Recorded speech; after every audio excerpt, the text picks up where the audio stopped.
Hi everyone, welcome back to the channel.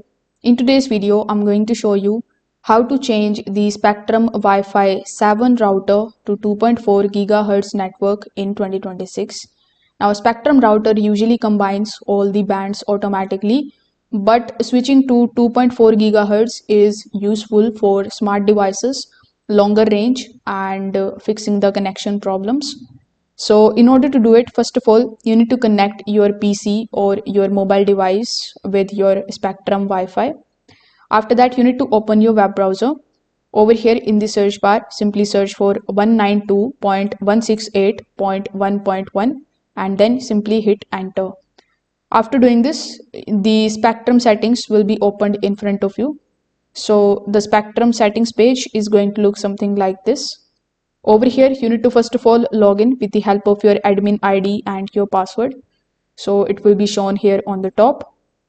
Now inside the settings, you need to look for the option of smart steering or band steering. So this is the feature which is going to keep the 2.4 GHz, 5 GHz and Wi-Fi 7 all under one network name. So after finding that option, you just have to simply turn it off.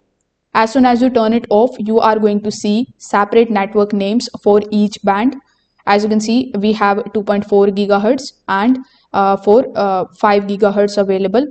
So you can tap on it and you can basically rename it so that you could know which network is which. So after renaming it, simply save all of your changes.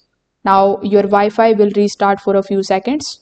After it comes back on, you just have to go to your device's Wi-Fi list, then connect specifically to the 2.4 GHz network. This is going to give you better range and it works best for the smart plugs, cameras, printers and all devices. So if this video helped you out, make sure that you like this video and subscribe to the channel. Thanks for watching.